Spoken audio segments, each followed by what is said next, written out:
Hola, buenas tardes, ¿cómo estáis? Tarde de martes y como estaba viendo en el cartel que he puesto, no es martes 11 de febrero, me ha bailado un poco la fecha, ¿no? Estamos a 17 de marzo. Vamos a pasar a presentar en breve a los invitados que tenemos hoy. Vamos a pasar un rato de desconexión, ¿no? Y antes de darles paso, solamente dos cosas. Quiero animaros un poco a que propongáis cosas que os apetezca que hagamos en los directos. Yo ya sabéis que tengo previstos directos. La semana que viene vamos a empezar un ciclo de perfiles profesionales, pero que en estos momentos, si os apetece que hagamos algo concreto, que hablemos de algo concreto, para desconectar sobre todo, ¿no? Dentro de nuestro sector profesional, aunque sean materias transversales, proponerlo, mandarme mensaje, dejar comentarios en los posts que pongamos.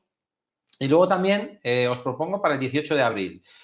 Lo mismo, tengo previsto para el 18 de abril, que estoy preparando, vamos a hablar de empleo, vamos a hablar de liderazgo, vamos a hablar de muchas cosas que nos van a venir muy bien a todos ese día 18 de abril. Así que también, cualquier cosa que os apetezca que hablemos, decírnoslo. ¿De acuerdo? Voy a pasar a presentaros, a ver, que tengo aquí la pantalla, voy a coger esta. Vale. Voy a pasar a saludaros. Veo a Esperanza que nos saluda. Buenas tardes, Sonia, ¿cómo estás? Dice que no se ve nada. Confirmarme que se ve todo bien. Yo espero que estemos ya en pantalla. Rodrigo nos saluda desde Ciudad Real. David no nos dice, nos saluda buenas tardes. Fernando desde Toledo. Gustavo, buenas tardes. Tamara, Antonia María desde Mallorca. Miguel, desde Sevilla, ahora nos vemos. Minerva, desde Gran Canaria. Javier Díaz, Amaya. Simón, desde Dublín. Billy, desde Nicaragua. Hablamos pronto, Billy. Y Sergio, desde Ávila. Bienvenidos a todos y voy a pasar a dar paso a los invitados. Primero, a uno que conocéis ya bien de directos, a Miguel Mateo. Miguel Mateo es químico y es divulgador en oxocarbenio.com. Buenas tardes, Miguel, y bienvenido a un nuevo directo de LinkedIn, que te conoces bien. Buenas tardes, Andrés. Gracias por invitarme una vez más. Y buenas tardes a todos los que nos estáis siguiendo, que os veo en comentarios. Decirme si el audio y la imagen va bien, por supuesto. Y poco más. Que muchas gracias por estar aquí de nuevo. Vamos a ello hoy con dos divulgadores. A falta de uno tenemos dos divulgadores. Voy a dar paso y voy a presentar a... Mira, ya veo que Sonia nos confirma que se ve todo bien. Noelia también nos saluda desde Orense. Voy a presentar a la invitada que tenemos hoy con unas frases que ella ha dicho. Plantarse cara a cara con la información alimentaria no es fácil. Parece que cualquiera puede hablar sobre alimentación.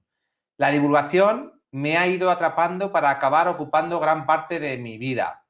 Lo importante es que la gente desarrolle un pensamiento crítico y que tenga capacidad de analizar la información. Ella es entusiasta de la divulgación y además es conocida por su lucha incansable contra los bulos alimentarios y la desinformación. Ella es Beatriz Robles, es licenciada en Ciencia y Tecnología de los Alimentos y graduada en Nutrición Humana y Dietética. Ha trabajado como consultora y ahora reparte su tiempo entre la docencia en la Universidad Isabel I y colaboraciones e intervenciones, como habréis visto, ¿no?, en numerosas ocasiones en El País, con El Comidista y Materia, en Antena 3, en La Sexta, en Telecinco, en Televisión Española, en 4, en Cadena SER, en Cadena COPE, en Consumer. Seguramente me deje muchos más y que al final una persona valiente. Y ahora también hablaremos, porque a salir en todos esos sitios hay que ser también valiente, ¿no?, con esa divulgación que hace Beatriz. Voy a dar paso a Beatriz. Buenas tardes y bienvenida, Beatriz. Hola, buenas tardes. Pues, si queréis, empezamos con el directo. Tenemos 30 personas. Tenemos un pico bastante alto, Beatriz, hoy. Tenemos, en directo tenemos 30 personas. Has llamado mucho la atención con tu directo, ¿no? Así que vamos al directo. Yo te quiero preguntar sobre Beatriz, sobre la persona, ¿no? Como divulgadora tenemos la suerte de poder verte en muchos medios, hay muchos vídeos grabados tuyos donde aportas mucho, pero detrás de esa divulgadora hay una persona, ¿no? Hay una persona que tendrá sus miedos, que habrá tenido sus miedos, sus inquietudes cuando empezaste, después de los años que llevas ahora. Entonces, cuéntanos un poco sobre esa Beatriz Robles detrás de la divulgadora. Pues en realidad llegué a la divulgación sin conocerla mucho y casi por casualidad. Era un sueño que yo ni me atrevía a tener prácticamente, porque sí que lógicamente seguía a compañeros divulgadores, les admiraba, me parecía que hacían un trabajo absolutamente increíble, pero no pensaba en ningún momento que yo pudiera hacer ese trabajo también. Entonces, bueno, pues fue como una vía dentro de mi trabajo de consultoría. Yo trabajaba y trabajo también ahora como autónoma, entonces pues es la manera de tratar distintos temas, de actualizarte, porque cuando divulgas te pones al día de muchísimos temas, profundizas mucho, entonces era una manera de mantenerme actualizada y además, bueno, pues de dar a conocer mi trabajo. Y al final, bueno, me fue absorbiendo, apasionando. Vi que era un campo en el que se podía aprender cada día cosas nuevas, que suponía un reto y por eso he acabado dedicando prácticamente todo mi tiempo a la divulgación y a la docencia. La consultoría ya la tengo un poquito olvidada, cada vez más alejada, pero bueno, algo hago todavía. Porque lleva tiempo. Yo, de todas maneras, es decir, que todo el trabajo que haces de divulgación, hablaremos además en este directo, todo el trabajo que hay detrás, ¿no? Para luego hablar a veces 5 o 6 minutos, ¿no? En un programa de televisión que hablaremos, ¿no? Y además al principio cuando empiezas a divulgar, que era un poco lo que me preguntabas, como qué miedos, que al principio es que, y al final, o sea, al principio y al final, la mayor parte del trabajo de divulgación es un trabajo solitario, en tu casa, en tu despacho donde trabajes con tu ordenador y no sabes si alguien te va a leer y no sabes si eso va a llegar a alguien, si va a tener alguna repercusión, si le va a servir a alguien de algo o estás profundizando para hacer algo que solo te sirve a ti. Entonces, al principio yo creo que ese es uno de los miedos, decir, estoy invirtiendo un tiempo tan brutal porque realmente escribir un artículo de divulgación largo y con peso lleva muchísimo tiempo y pensar que a lo mejor no lo lee nadie. Tienes la esperanza de que sí, pero eso nunca lo sabes, nunca sabes cuál va a ser la respuesta. Entonces ese es uno de los miedos. Y luego es verdad que en la soledad de la divulgación, pues lógicamente te comes mucho la cabeza porque al final todo depende de ti. Qué enfoque le des, de qué tema hablas, por qué coges ese tema, qué es lo que le interesa al público. Entonces, ahí siempre estás con esa inseguridad de lo que estoy escribiendo realmente le interesará a alguien. Entonces, yo creo que ese es uno de los miedos o de las dificultades a las que nos enfrentamos, trabajar en soledad y que la retroalimentación te llegue mucho después. Es verdad que una vez que publicas, difundes, sí que te puede llegar cierta retroalimentación, pero en el trabajo gordo, el trabajo que no se ve es la mayor parte y es la parte más dura. Luego, lo que hablaremos luego seguramente, la parte visible es una fracción muy pequeñita del trabajo que se hace. ¿Tú qué dices, Miguel? Escritor de artículos. Totalmente, ¿no? Es cierto. A mí es una cosa que me gusta mucho la divulgación, es como Beatriz dice, que te mantienes actualizado, ¿no? Que todos los días aprendes algo, pero es verdad que hay mucho trabajo que no se aprecia, que no se ve, que es las de horas que tú estás dedicado, ¿no? A elaborar el contenido que sea un vídeo, sea un artículo, y eso a lo mejor no se aprecia, ¿no? Y es una cosa que supongo que hablaremos después también, que después pues, recibes elogios, recibes críticas, y a lo mejor nadie se para a pensar todo el trabajo que a ti te ha supuesto lanzar eso, ¿no? Y te lanzo yo la siguiente pregunta, Beatriz. Se me ha adelantado un poco Miguel Ángel Granado, pero bueno, ya sabes, sé que publicas un libro el 19 de mayo, además, que está en preventa y bueno, si te animas a contarnos un poco cómo es la vivencia, ¿no?, de elaborar un libro, cómo se arranca este proyecto, o si incluso nos das una primicia. Bueno, sí, es un proyecto que lo mismo, es un sueño que de verdad ni siquiera me habría atrevido a tener. O sea, que para mí han sido unos meses de mil sensaciones encontradas, porque volvemos a lo mismo, es mucho trabajo solitario, pero es como una divulgación a lo grande. O sea, es profundizar en un tema, estructurar un tema en muchos capítulos diferentes, tocar muchos palos, investigar profundamente muchas cosas a partir pues de un dato que conoces y que quieres tratarlo más en profundidad, pero que tienes que encontrar la documentación, traducirlo. Es un trabajo de divulgación muy similar al que se hace cuando se escribe un artículo, cuando se prepara cualquier otro tema, pero sí, es apasionante, sobre todo porque ahí ya sí que sabes cuál va a ser el resultado, que va a ser un libro, algo físico, algo... entonces es muy emocionante. Y han sido, lógicamente, son muchos meses, seguimos todavía, aunque ya está la preventa, pero seguimos en la fase de corrección sobre las correcciones ya hechas, pero bueno, realmente es un proceso muy, muy interesante. Yo, vamos, estoy enamorada del mundo editorial ahora que lo conozco. Mi experiencia también ha sido muy buena. La editora con la que he estado trabajando pues ha sido muy motivadora y eso también ayuda, sobre todo en el primer libro, porque ahí sí que el reto más terrible, entre comillas, del primer libro, aparte de qué escribo, cómo lo estructuro, qué temas voy a tratar, es cuál es el tono del libro, cuál quiero que sea el tono del libro. Claro, es muy distinto si va dirigido a un público o a otro, lo de siempre, pero encontrar esa fluidez en el tono es lo más difícil. Luego, una vez que la encuentras, como la fase de documentación es algo que tenemos ya trabajado, pues eso ya te es más familiar. Pero las primeras líneas, la página en blanco, es verdad que da terror, ¿eh?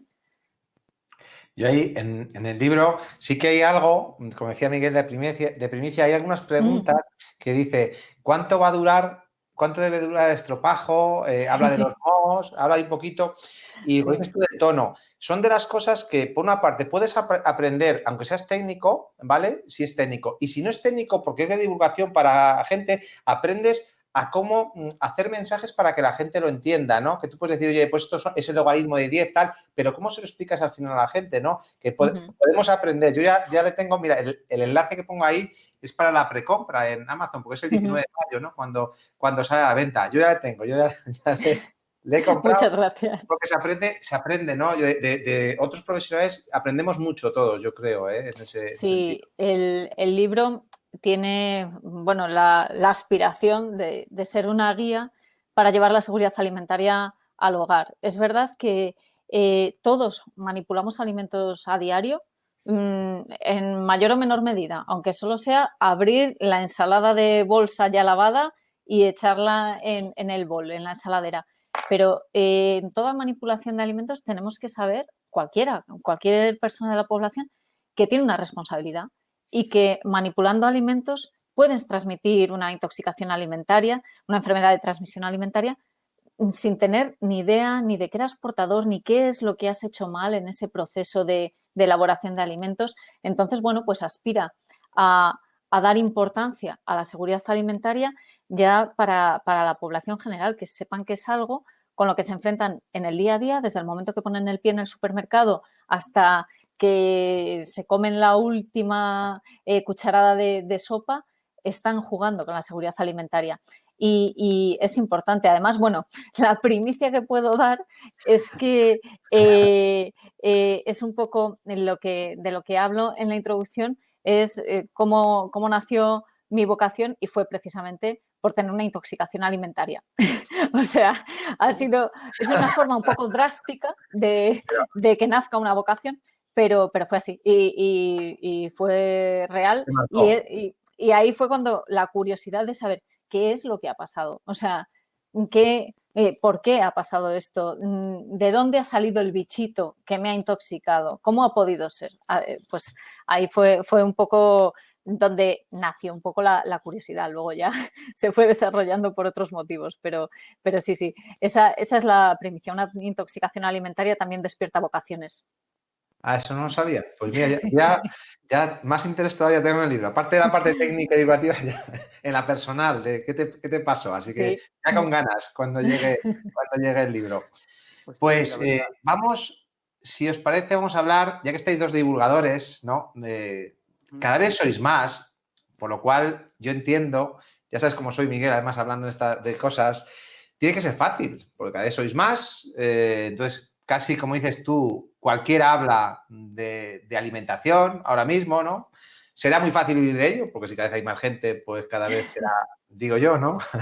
Que será, no sé, yo creo que, ¿qué opinas un poco? Porque, por otra parte, yo estoy totalmente de acuerdo también contigo, como dices en tu blog, Beatriz, que los medios de comunicación necesitan, ¿no? Divulgadores con esa coletilla de científicos, ¿no? Que yo creo que también es muy importante, ¿no? Pero ya no solo los medios, yo creo que la sociedad en general necesitamos, ¿no? Y ahí tu libro, ¿no? Por donde va, es decir, que la sociedad necesitamos, ¿no? Esa guía y necesitamos divulgadores rigurosos y científicos, que no cualquiera, ¿no? Entiendo que puede divulgar. Sí, bueno, ahora estamos en un momento en el que la divulgación científica interesa, la divulgación sobre alimentación interesa mucho, pero tenemos esa es la cara y la cruz es que como la alimentación es algo con lo que estamos todos familiarizados a diario, parece que cualquiera puede hablar de alimentación. Entonces, te habla de alimentación desde un influencer que lo mismo te habla de nutrición deportiva sin a lo mejor porque va al gimnasio y alguien le cuenta cosas en el gimnasio y se mete en temas ya más técnicos y eso es un problema. Es un problema porque cuando se divulga se tiene una responsabilidad y eso tenemos que saberlo. Hay gente que te sigue, gente para la que eres un prescriptor y lo que tú digas tiene un valor. Entonces, tienes que saber el poder de esa responsabilidad que tienes. Puedes cambiar las elecciones alimentarias que hace la gente, por ejemplo. Y claro, es una responsabilidad que si está basada en el rigor y en la ciencia, que es algo que sé que a Miguel también le obsesiona, el rigor, pues genial. Pero si está basado en tendencias, en modas y es alguien que no tiene formación científica para divulgar o que le mueven otros intereses distintos en el tema de la divulgación, pues ahí ya hay un problema cuando la población general a lo mejor no tiene las herramientas para distinguir cuál es el mensaje veraz y cuál no. Por eso insisto en que uno de mis objetivos principales es que la población, que el consumidor, que las personas que nos sigan y nos lean tengan pensamiento crítico, duden siempre de lo que les decimos nosotros lo primero. O sea, que sean capaces de elegir entre toda la información que tenemos cuál es la válida, cuál es una fuente veraz, cuál no. No vale lo mismo lo que te dice el Ministerio de Sanidad que lo que te dice un bloguero, pero vamos a ver qué calidad tiene ese bloguero. O sea, ese es, yo creo, el objetivo principal que debemos tener, que haya un pensamiento crítico. Totalmente, ¿no? Al final, porque igual que tú divulgas, tú también consumes divulgación. A fin de cuentas, yo igual que dedico un tiempo a escribir, dedico un tiempo a informarme y vas quedándote con ciertas fuentes que tú consideras que de verdad son de valor.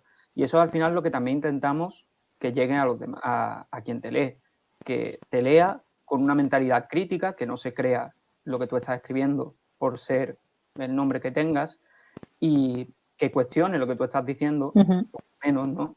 Y bueno, si me consideras, porque te gusta mi forma de trabajar, alguien riguroso, que lo hayas hecho después de, bueno, valorarme y cuestionarme primero, ¿no?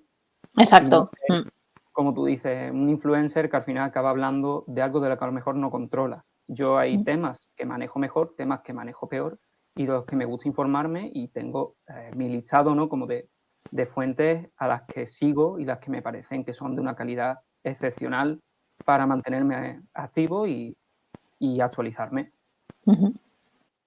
Y que sois prescriptores, no, que decías tú, tenéis una responsabilidad, Beatriz, porque sois prescriptores, ¿no? Al final, lo que estáis diciendo, la gente se lo cree. Entonces, por eso la importancia, ¿no? Del trabajo que hacéis, riguroso, que como todos nos podemos equivocar, ¿no? Pero por lo menos que la equivocación no sea decir, hoy es blanco y mañana es negro, porque es que no lo he mirado, ¿no? Que al final es muy importante, ¿no? El trabajo que hacéis. Así que por ahí dicen muchas enhorabuenas por el trabajo, por el libro. Están diciendo la gente por ahí. Así que vamos a los comentarios, ¿os parece? Vamos a hacer un descansito porque hay unos cuantos comentarios. La gente sí que se está animando. Y aquí dice Fernando, que ya le conocemos de los directos, ¿verdad, Fernando? Buenas tardes. Ya habéis hablado de los contras de la divulgación, soledad, trabajo, etcétera. ¿Cuál dirías que son los mayores beneficios y sensaciones del trabajo que desarrollas? Qué buena pregunta, Fernando. Sí. El mayor beneficio, sin duda, el reto. O sea, el reto de aprender, de estar siempre actualizado, que lo he comentado antes un poco. Y luego también es súper enriquecedor cuando te llega retroalimentación de personas que te siguen diciendo, ostras, este tema no lo sabía, o he utilizado tu artículo para explicárselo a mis alumnos de formación profesional o de tal, o les digo que busquen la información en tu blog, porque eso dices, ostras, es increíble. O sea, es increíble porque realmente el trabajo está valiendo para que otras personas puedan formarse en este tema. O sea, que realmente le ves ahí una satisfacción personal que es absolutamente increíble, aparte del enriquecimiento que te supone aprender siempre. No sé, Miguel, ¿qué te parece a ti? Pues sí, ¿no? Yo se lo contaba a Andrés en un directo anterior, ¿no? Que, por ejemplo, hace poco en un artículo me comentó una persona en un artículo sobre bulos, y me comentó diciendo que le había llegado el bulo, que había buscado información y que me agradecía mucho el que estuviera ahí el artículo, que iba a reenviárselo a la persona que le había enviado el bulo. Ostras, esas sensaciones son maravillosas, el que tú sepas que, bueno, por lo menos a una persona le has ayudado, y les has ayudado dándole una información y unas claves que son veraces, que tú has trabajado, a las que tú has dedicado horas, y que al final, lo que tú decías al principio, no sabes quién te va a leer, pero ostras, cuando descubres que quien te lee le ayudas.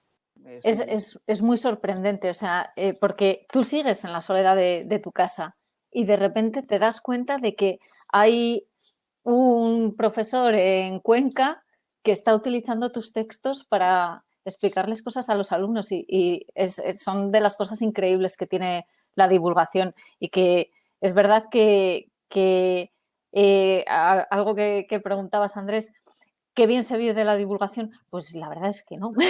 Es muy difícil vivir de la divulgación. Y bueno, nos pasa como a todo el sector de la comunicación, en realidad. O sea, cuando se habla de la crisis de los periodistas, de la prensa, los artículos de divulgación son un poco eso. O sea, son artículos que se escriben en medios de comunicación. Las tarifas son las de los medios de comunicación, y es verdad que hay una crisis en los medios de comunicación. O sea, no te vas a hacer rico con un artículo, ni siquiera vas a poder vivir un mes escribiendo 3, 4, 5 artículos en un medio de comunicación. Generalmente tienes que complementar con otras cosas. Pero ahí, y lo que dices tú de la labor de ese profesor de Cuenca y de mi madre. Mi madre te ve a ti en televisión, y no sé si te pasará a ti, también al revés. Es decir, yo estudié tecnología de los alimentos como tú, y yo hace 20 años, si le he dicho a mi madre, esto no lo hagas así, no lo hagas así, pues a lo mejor hace un año o hace 3 semanas me dice, he visto a una chica en televisión y he visto esto, que hay que hacerlo así. Y yo digo, Sí. fenomenal. Entonces, ahí enhorabuena por tu labor, porque cambias hábitos. Sí, muchas gracias, pero yo creo que eso es más el sesgo familiar que tienden a no hacernos caso en general, igual que nosotros probablemente no les hacemos caso a ellos, ¿eh? O sea, eso me pasa a mí a veces que leen en mi casa o ven a otros divulgadores y dicen, ah, pues mira, el otro día dijo, pero si eso os lo he dicho yo 1000 veces, ah, pues yo creo que no nos lo has dicho así. O sea que sí, al final es verdad que los lazos familiares, pues donde hay confianza, ya sabéis. Sí, sí, eso es. Por aquí nos preguntan también, mira, para los iniciados en divulgación científica, ¿cuáles son los errores más comunes de los iniciados a la divulgación científica? De los iniciados en general, no lo sé. Yo os puedo hablar de errores comunes que yo cometí al principio y que sigo cometiendo porque aprendo poco a veces en ese sentido, y es querer abarcarlo todo. Yo creo que eso es un error que se comete al principio, o sea, cuando te plantas eso ante un tema y vas tirando del hilo y nunca acabas y nunca te parece suficiente. Eso a veces pasa y a mí me sigue pasando. Y otro error es quizá la falta de constancia, porque como hace falta mucho tiempo para que se vean resultados, no es un resultado inmediato, claro, es duro pensar en estar trabajando sin saber si ese trabajo vale para algo. Entonces, hay veces que hay una falta de constancia lógica porque acabas desmotivado, sobre todo los primeros meses, cuando no ves resultados.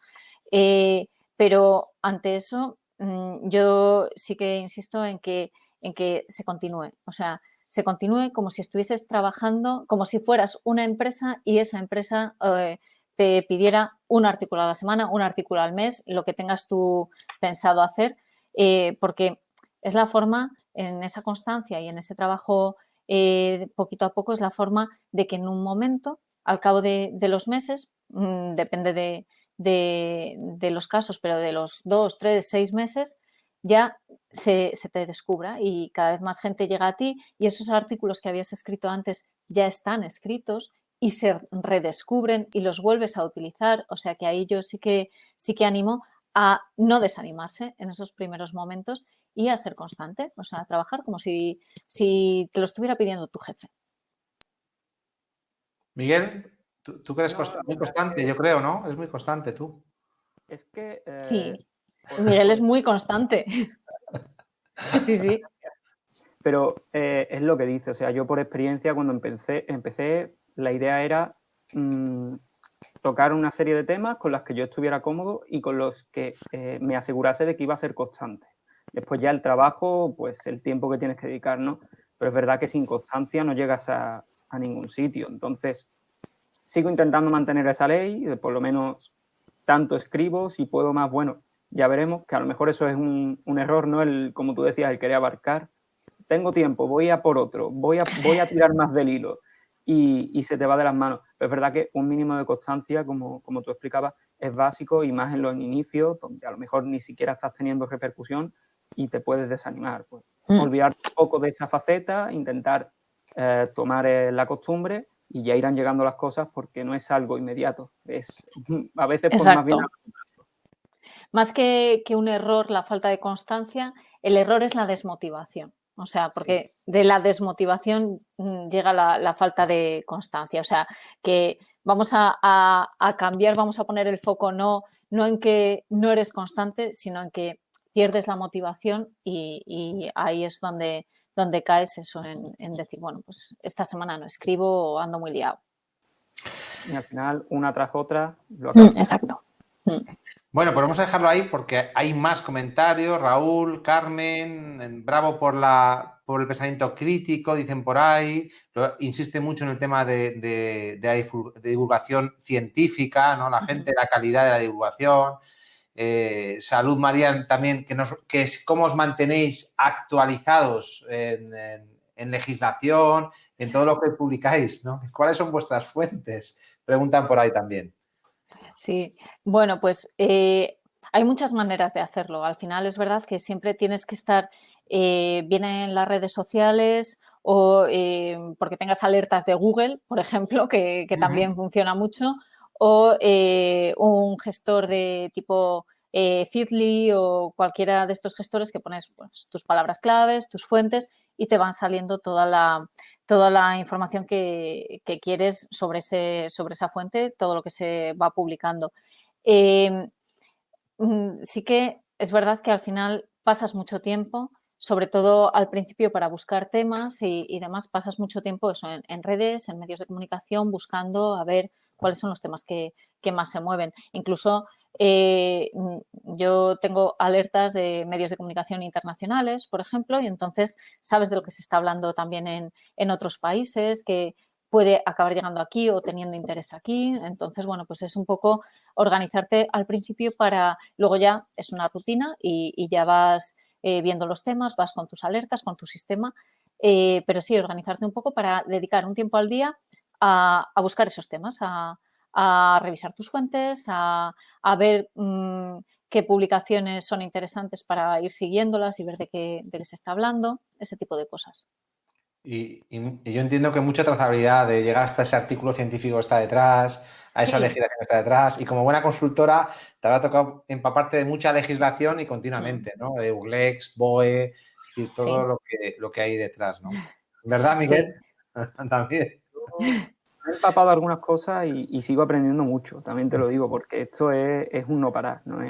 Es una rueda y tú te crees que controlas y descubres que tanto no controlas.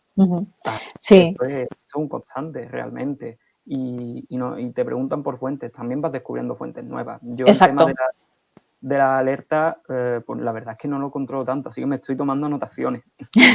Pero sí. Y luego compañeros que te dicen interacciones en redes sociales, o sea... Bueno, las redes sociales son una fuente también que hay que saber incluso un poquito gestionar, ¿no? Porque a veces te sobresaturan. Sí, desde luego. Pero echas un vistazo por redes y te surgen muchas ideas, muchas informaciones, lees algo que tú dices, esto no me lo termino de... Y ya empiezas a rebuscar, sacas una idea.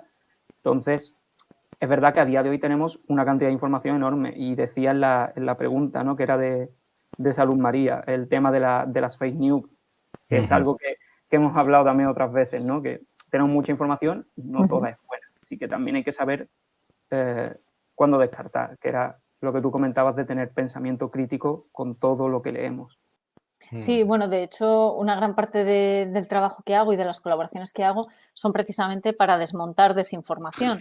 O sea, que al final eso también es una fuente. La desinformación para nosotros también es una fuente para saber qué es de qué se está hablando. O sea, se está hablando de esto, vamos a ver por qué. ¿De qué estudio se han sacado esta idea? ¿Por qué están publicando esto? O sea, que la desinformación, esos bulos que se mueven a través del WhatsApp que te manda tu hermano y del pantallazo que te mandan tus amigos al grupo de WhatsApp, esa desinformación también es una fuente no de inspiración, sino de vamos a tirar del hilo a ver por qué está corriendo esto por ahí, porque una característica de la desinformación es que tiene un pozo de veracidad, es decir, te remiten a un artículo científico dice, vamos a tirar de ese artículo científico, vamos a ver si de verdad dice eso, vamos a ver si realmente diciendo eso, que puede pasar, que un artículo científico diga alguna burrada, pero vamos a ver qué dice la evidencia consolidada, sólida. Hay un consenso científico,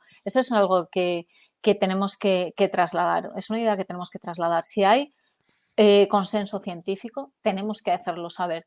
Hay temas en los que no hay debate.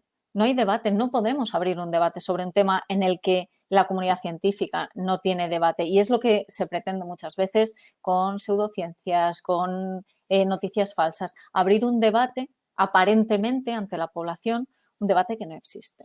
Entonces, tenemos que dejar claro que la equidistancia no es válida, que no puedes llevar a un plató a un astrólogo y a un astrónomo para hablar de ciencia o a un antivacunas y a un médico. O sea, esa equidistancia que ahora muchas veces en los medios se produce porque tienen muchas horas que rellenar y hay que llevar ese tipo de debates dicotómicos, esa equidistancia en realidad lo que hay que decirle a la gente es que no hay debate, no existe, no hay absolutamente ninguna duda y hay consenso científico en determinadas cosas. Y también es importante transmitir la incertidumbre. Transmitir, sabemos hasta aquí, estas son las limitaciones, no te puedo decir más. Eso también es importante. Pero bueno, en definitiva, eso, que las noticias falsas también nos sirven a nosotros para saber qué es lo que se está hablando, por qué y investigar un poco más. Podemos hablar de los artículos científicos también. Vamos a parar los comentarios. Llevamos 37 minutos. Y más comentarios que hay, que la gente es un tema de mucho interés. Vamos a parar ahí, y, si queréis, los comentarios y seguimos un poco con las preguntas, ¿no? Miguel, te doy paso.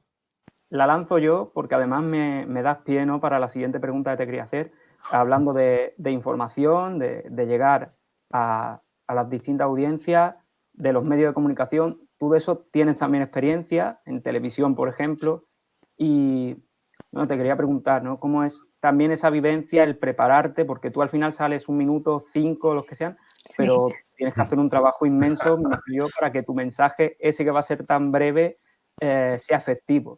Entonces, ¿cómo vives todo eso?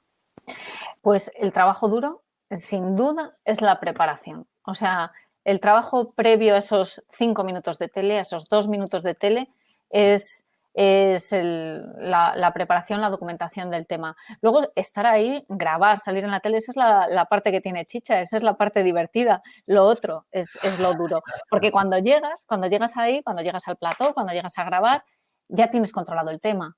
Entonces, ya lo has machacado tanto un tema que lógicamente estás preparado para las preguntas que te hagan, pero claro, hasta llegar a ese punto tienes todo el punto anterior o toda la fase anterior de estar documentándote muchas veces sobre un tema que es genérico, que no sabes qué preguntas te van a hacer.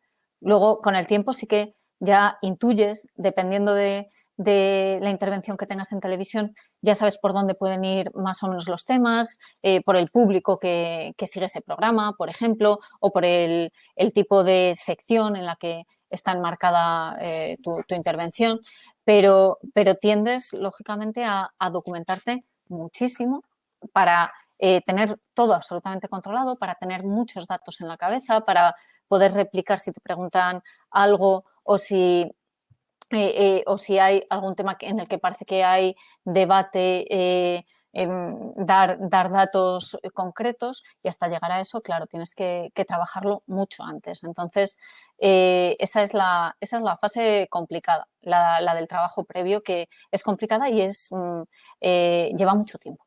O sea, además de complicada, por eso, por no saber muy bien hasta dónde tienes que profundizar, lleva mucho tiempo. Y hay que ser valiente. Yo dices que ese es el momento divertido, pero seguro que para mucha gente no será muy divertido el coger y decir, oye, que tienes que estar 5 minutos en pantalla, aunque te lo sepas todo, hablando posiblemente a lo mejor para millones de personas, ¿no? Entonces, hay que ser valiente, ¿no? Yo ahí te doy la enhorabuena. Si me dices eso, la próxima vez voy a ir fatal. Ahora que me dices lo de los millones de personas, digo, ostras.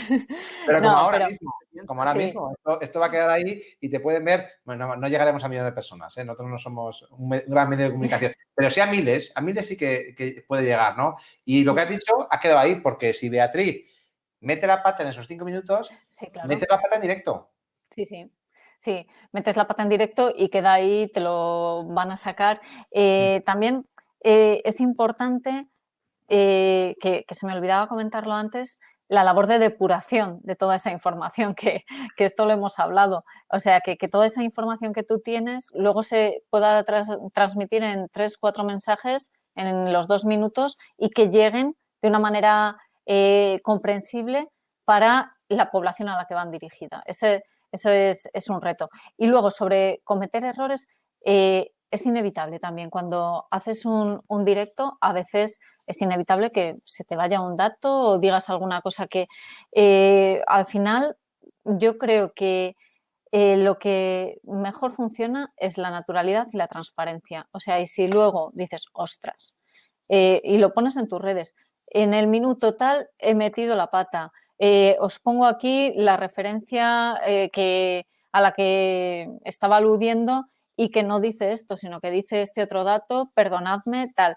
Esa transparencia, esa naturalidad de decir, ostras, pues sí, es que me he equivocado. Yo creo que se valora. Y algo que hemos comentado, no se tiene que ir sabiéndolo todo, y eso es algo que aprendes también con el tiempo. O sea, puedes, una respuesta que puedes dar es, la verdad es que no lo sé.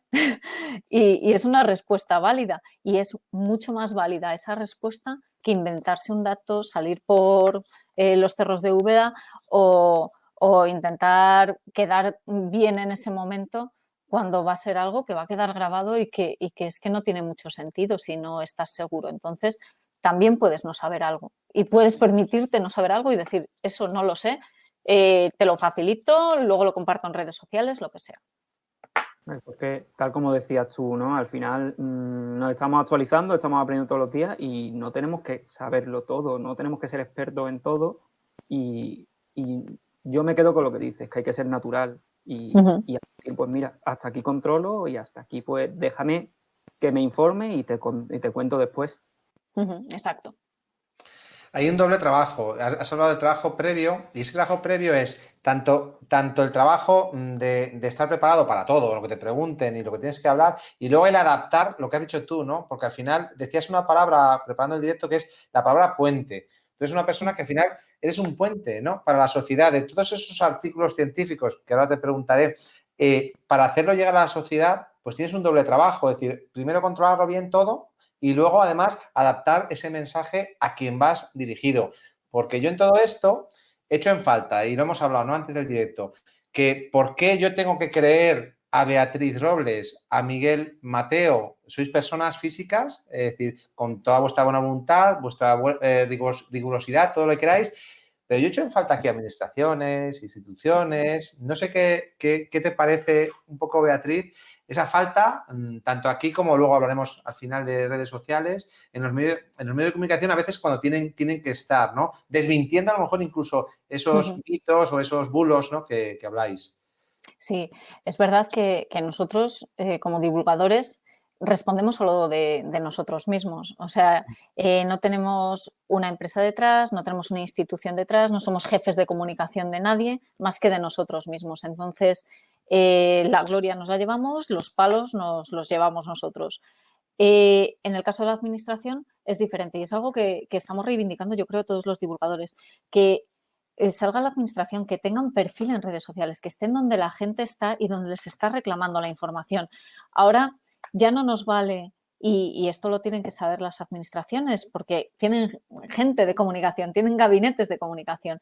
Ya no nos vale que manden una nota de prensa, que se publique en medios convencionales, no, tienes que estar en las redes sociales y tienes que contestar a los usuarios, a la población general que te está preguntando por algo muy concreto que les preocupa en ese momento y tienes que dar una respuesta inmediata. Yo siempre pongo como ejemplo de buena divulgación en redes sociales o de buen perfil, el perfil de la Policía Nacional, el @policía, que controlan perfectamente los códigos de las redes sociales y los códigos de Twitter en este caso, y sin perder el rigor, tienen humor, contestan a los ciudadanos y los ciudadanos saben que ponen @policía y van a recibir una respuesta en un tiempo breve, además. Entonces, esa capacidad de reacción de un cuerpo como la Policía Nacional, que en principio parecía además un cuerpo más alejado de la población que otro tipo de administración, yo creo que es una capacidad de reacción que le falta a otras administraciones más relacionadas con la divulgación científica o con la ciencia, como puede ser el Ministerio de Sanidad, la Agencia Española de Seguridad Alimentaria y Nutrición, que tengan perfiles, que puedan dar esa respuesta rápida. Porque nosotros respondemos de nosotros mismos, no somos representantes de nadie y eso es una ventaja también. O sea, es la ventaja de que no tenemos que rendir cuentas a nadie, pero nuestros recursos son muchísimo más limitados. En las administraciones tienen recursos y tienen medios para hacerlo. Es más difícil. Yo reconozco que es más difícil porque si sale un representante de la administración, siempre va a estar hablando en nombre de esa administración. Y si mete la pata, no se va a pensar tal metió la pata, se va a pensar el Ministerio de Sanidad ha dicho que. Entonces, ahí tiene que ser un mensaje muy depurado, con una responsabilidad de mucho peso encima de ellos, pero bueno, también tienen los recursos y tienen los medios para hacerlo, mucho más que nosotros, al fin y al cabo, que es que nosotros, nuestro recurso es exclusivamente los recursos con los que contemos nosotros personalmente, nuestro tiempo, nuestra formación. Yo ahí de todas maneras, no me el hecho de que pueda meter la pata no me justifica que no estén. Yo he sido crítico en algunos directos, además en concreto con AESAN, con la agencia española, que no tengan perfil, como he hecho, poniendo el ejemplo de la policía, con más de 3 millones de seguidores, ¿no? Es decir, que el hecho de que tú estés en redes sociales no quita tu seriedad, tu autoridad, Por todo lo que quieras. supuesto. Es decir, yo ahí, en ese sentido, animo, desde aquí sigo animando, desde la directora hacia abajo a todo el mundo, a invitarles aquí que vengan y que hablen con libertad de lo que quieran y que puedan trasladar a la sociedad, a los profesionales, una información de valor, que es lo que yo creo que al final es lo que queremos. Es decir, que aquí no queremos polémicas ni queremos historias, queremos al final dar valor entre todos. Y aquí, por ejemplo, en esta red de LinkedIn, sí que somos un canal, somos un puente también, muchos profesionales, y podemos ser un puente muy bueno para la sociedad. Entonces, deberían estar, ¿eh? Es decir, yo te estoy totalmente contigo que deberían estar, como está el caso de la policía, que es muy buen ejemplo. Bueno, seguimos. Yo aquí entramos, si queréis, en esa parte, esa sección que nos gusta, Miguel, ¿no? Que también Beatriz tiene una sección dentro de Consumer, ¿no, Miguel? La sección de Bajo la Lupa, que lo hablábamos ayer, que tú sabes que soy muy fan de ella. Estamos aquí hablando todo el tiempo de divulgación, de acercar contenidos.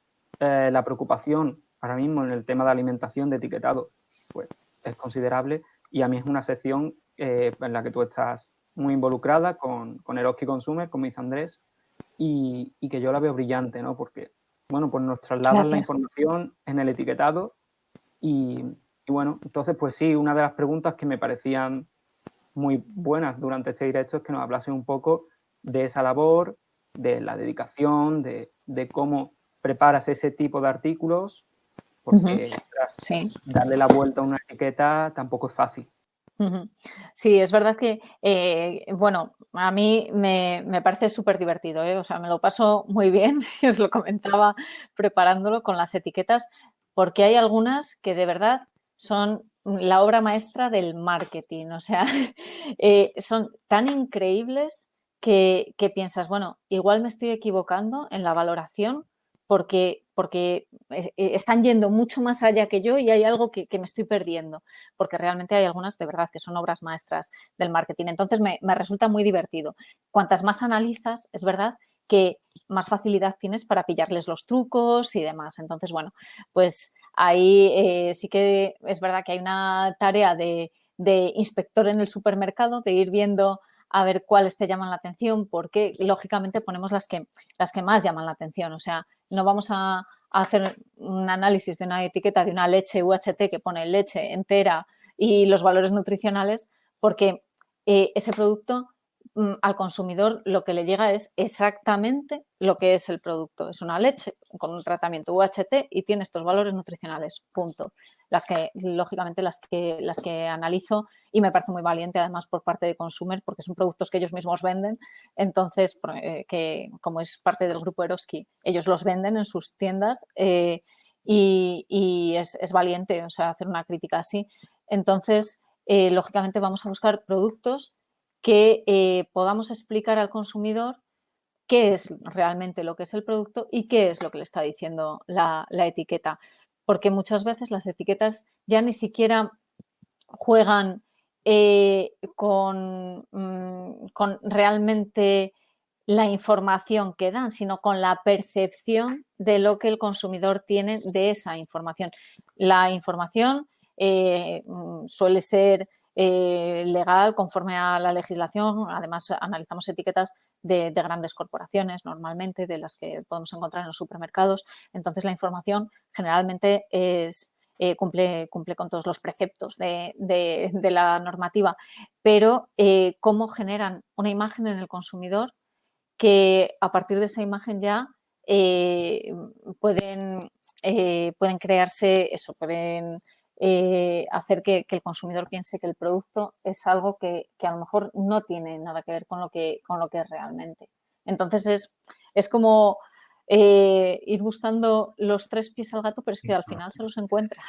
Sí. Hemos hecho algún directo y es verdad que al final dices, oye, qué matiz, ¿no? Ese que dices de la leche. Y con alguna hicimos nosotros, que era con el tema de natural, ¿no, Miguel? Yo me suena, ¿no? Natural o alguna cosa encontramos en alguna leche natural. Es decir, en todas, al final, encuentras un poco, ¿no? Ahí ese juego que se hace de marketing por parte a veces de algunas empresas, ¿no? Es un poco reto también, ¿no? Sí, es un reto, desde luego, porque, hombre, hay algunas que llaman tanto la atención que, vamos, es que ya directamente dices, por esto, porque es que incluso la publicidad llama la atención por la poca veracidad que puede tener respecto a lo que el producto es y, sin embargo, sigue siendo legal, o sea, ahí eso está claro. Pero bueno, es un trabajo interesante y luego lo que te llega de los consumidores, decir, ostras, ¿en serio? Pues yo pensaba que sí, o sea, y además lo que analizas, cuando se analiza una etiqueta es sencillo, entre comillas, porque las etiquetas, la información que se pone está regulada, está todo absolutamente regulado, desde el tamaño de la letra a qué se puede poner, qué no. Entonces, bueno, ahí tienes ese apoyo siempre legal de fondo que también te ayuda mucho a discernir si se puede poner, si no se puede poner o qué es lo que está haciendo esta etiqueta y dónde es marketing, dónde empieza el marketing y dónde empieza la información que realmente le interesa al consumidor. Como tú decías, ¿no? Que aparte ya no es solo porque te tienes que empapar de la legislación para ver hasta qué punto están jugando con la cuerda, ¿no? En el límite, pero aparte es esa labor tan creativa que a la vez es divertida, te sorprende y a la vez te cabrea, ¿no? O sea, cuando exacto. Qué maravilla lo que han hecho y qué indignante al mismo tiempo. Sí. A mí sí, me ha pasado de tener que enseñar una etiqueta a alguien y decir, por favor, dime qué entiende esto aquí, porque no sé si yo ya estoy viéndolo con un filtro que eso me obliga a buscarle las vueltas y tal, o si realmente hay aquí una intención clarísima. Generalmente hay una intención clarísima, pero a veces sí que recurro a las personas que tengo a mi alrededor, a mi familia que aunque está familiarizada, pero no son expertos en lectura de etiquetado, para saber lo que piensan sobre esas etiquetas, para intentar verlo un poco con los ojos de el consumidor medio, con los ojos de la población y realmente comprobar si esa intencionalidad que yo aprecio existe o no. Porque me parece un detalle fundamental lo que dicen, ¿no? O sea, yo cuando cojo una etiqueta y veo un producto nuevo, me llama la atención, cojo una etiqueta y yo le doy 3 vueltas, la miro en detalle porque sé lo que estoy buscando, pero el consumidor no. El consumidor Exacto. se queda con esa primera imagen y a veces, pues, un juego de colores, un juego de letras transmite una información muy distinta al que sabe lo que busca que a un consumidor medio que no tiene por qué estar, pues, informado en este tipo de campos. Y ahí es donde veo que la divulgación pues tiene un valor enorme y por eso esta pregunta y esta sección me parecía bastante interesante. Sí, a mí me encanta además hacerla, ¿eh? O sea, es un trabajo que me encanta por eso, porque además descubres cosas de etiquetas, de marketing, de legislación, profundizas porque te requiere también mucho para poder decir finalmente, pues esto que se está poniendo aquí no es lo que dice. Pues vamos a la última pregunta. Ya, vamos a hablar de redes sociales, que llevamos casi 1 hora, así que... Qué rápido se me ha pasado. Y más que podríamos hablar, así que vamos a la última. Además, hay un montón de comentarios que se están contestando algunos entre ellos y... Entonces, yo creo que lo vamos a dejar ahí. La parte de comentarios, con el parón que hemos hecho, vamos a dejar ahí el resto de comentarios, pero sí lanzarte sobre el tema de redes sociales, ¿no? Hemos hablado un poco de los que estáis, los que no están, ¿no? Pero tú, desde tu punto de vista, tú estás en varias redes sociales, aparte de estar aquí en LinkedIn, estás en más redes sociales, ¿no? Y Miguel también. Yo solo estoy en LinkedIn, básicamente. Pero, ¿se debe estar en redes sociales? Porque yo estoy viendo casos de gente con millones de seguidores que se van de las redes sociales. No sé si Nos decía Sí. Juan Revenga en una entrevista que él tuvo adicción, ¿no? Con el tema de Twitter, lo decía en la entrevista, ¿no? Que a lo mejor se van por salud mental, no sé por qué. Pero, ¿tú qué crees? ¿Que es importante que estéis, ¿no? Con esa responsabilidad que has hablado al principio, estar en esas redes sociales? Sí, desde luego, si hacemos divulgación, tenemos que estar en redes sociales. Independientemente de que luego hagamos divulgación en blogs, en artículos, en medios de comunicación, hay que estar en redes sociales porque son una vía bidireccional. O sea, nosotros recibimos mucha información que nos puede ayudar también para hacer otros artículos, que es lo que hemos comentado, o para divulgar de otra manera. Y nos llega información también sobre si nuestra divulgación sirve, no sirve.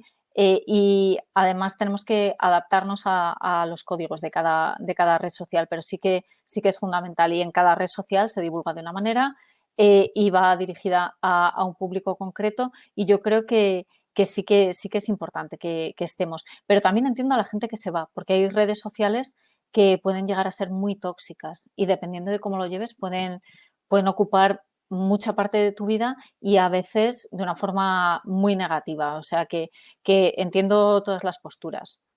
Porque es que al final en una red social estás tú, o sea, están dirigiéndose específicamente a ti, a veces atacándote específicamente a ti, otras veces son críticas constructivas y que además dices, ostras, te das cuenta de que has cometido errores o tal y te sirve para cambiar, para mejorar, para rectificar, pero otras veces, claro, otras veces la exposición también lleva a eso. La exposición lleva a que eres objeto de crítica, es inevitable.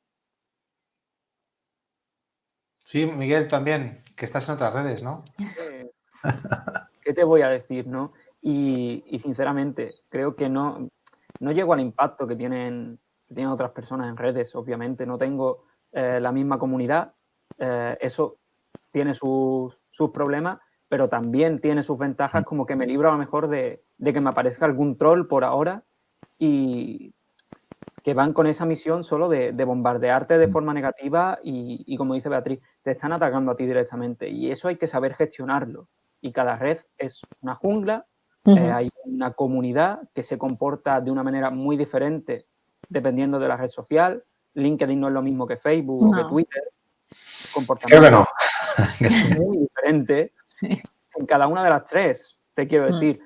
No vamos a ponernos a debatir cómo es cada una, ¿no? Pero son muy distintas y te estás exponiendo y, por tanto, estás abierto a lo positivo, a lo negativo y a una persona que a lo mejor va más allá de lo negativo y lo que quiere es, digámoslo claro, hacerte daño.